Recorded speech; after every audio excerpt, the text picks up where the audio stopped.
of the Bonds Barbershop brands, Mike Taylor Education, the Great British Barbering Academy, and author of the Mike Taylor Education Resource Book. Been a barber for nearly 30 years and I love it.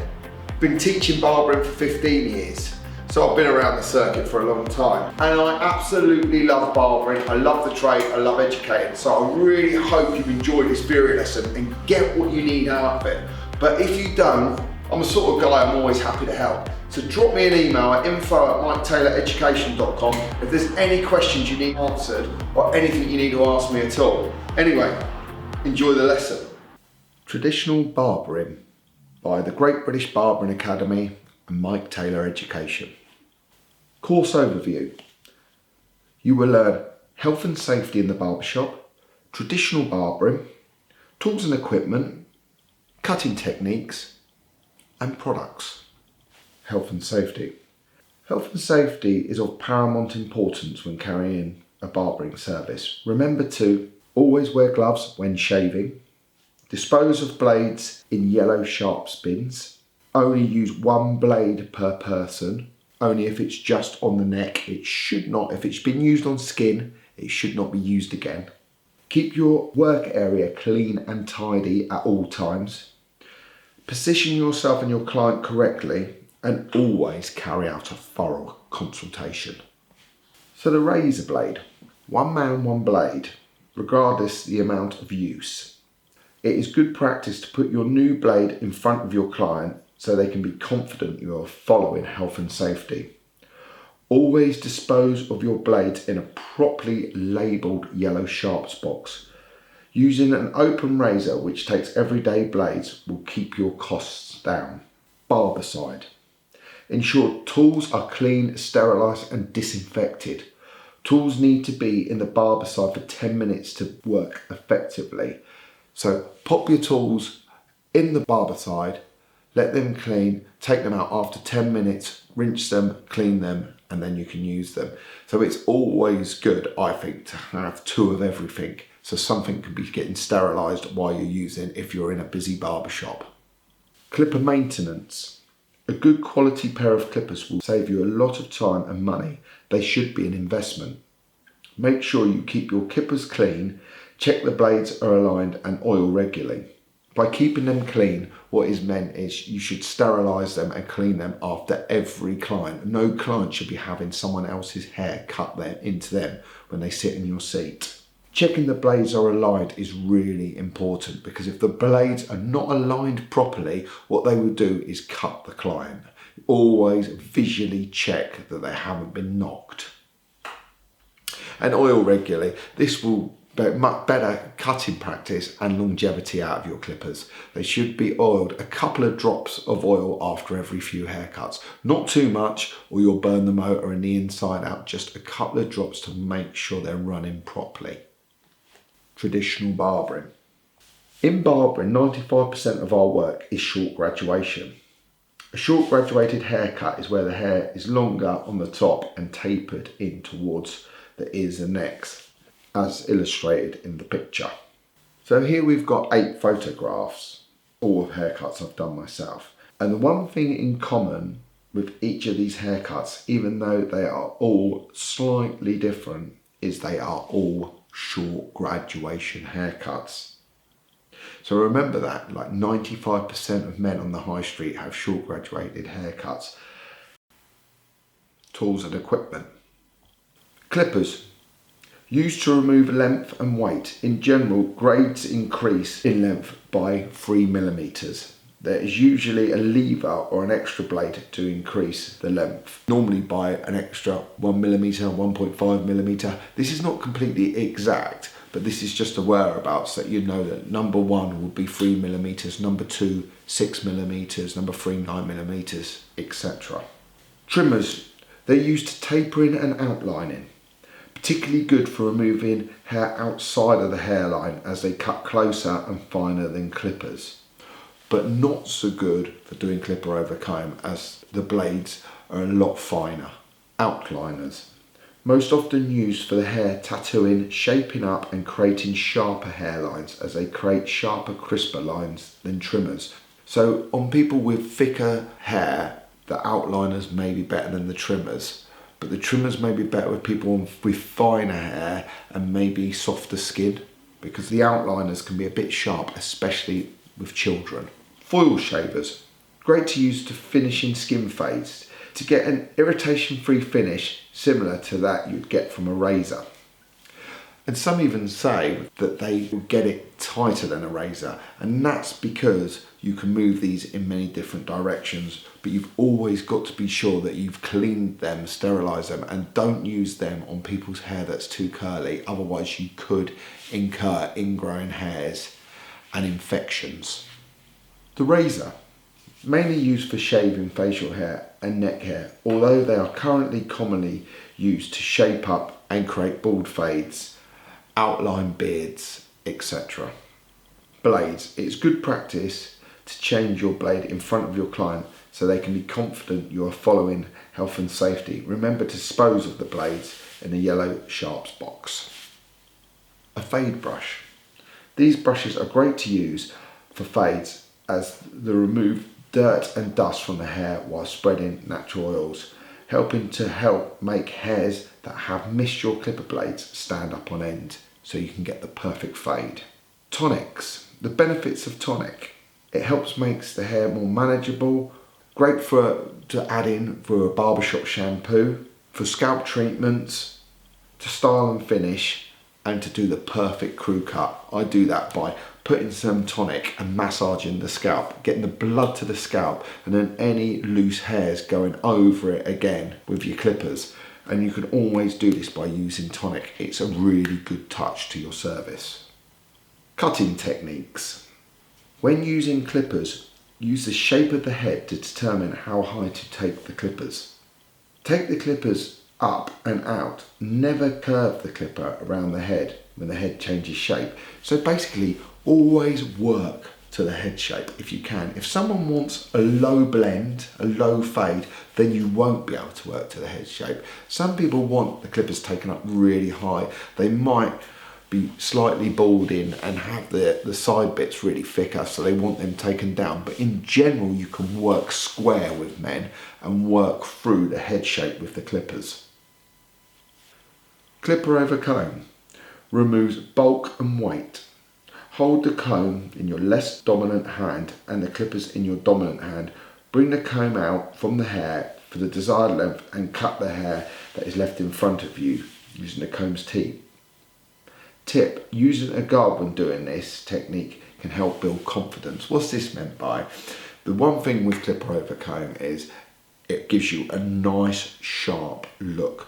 But people get frightened of executing this and learning this because if they slip, it can cause a bald patch. But the way around this is maybe to put a number 1 guard on when you first start, so that you've got a bit of clipper insurance that if you do slip, that you won't come in and make a big bald patch.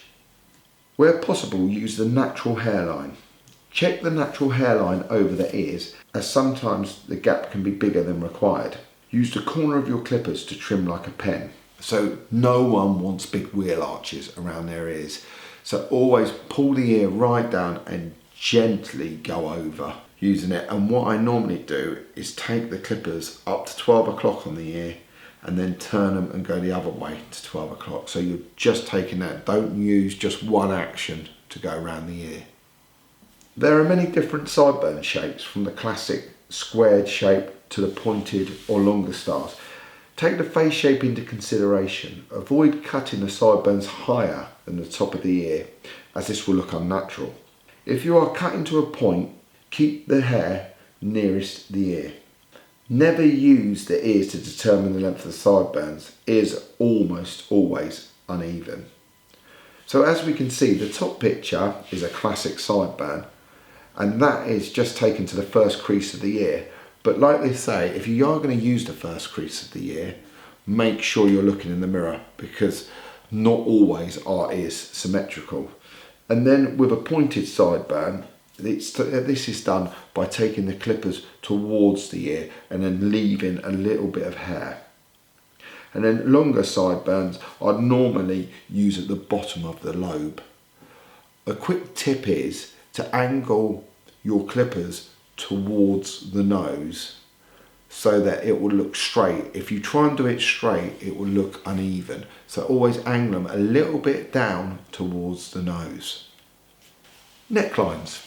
We have 3 different types of necklines in the standards. The tapered, the round, the squared, or often called Boston. To me, when I was first taught barbering, I had to say to the clients, how would you like your neckline? Squared or tapered? And to me, I think that it confused them, and a lot of times they just said squared and they didn't mean it. We have got no squares on our body, so why put them there? So to me, you should try and taper everyone's neckline. It looks so much better for your haircut, and the haircut grows out so much better.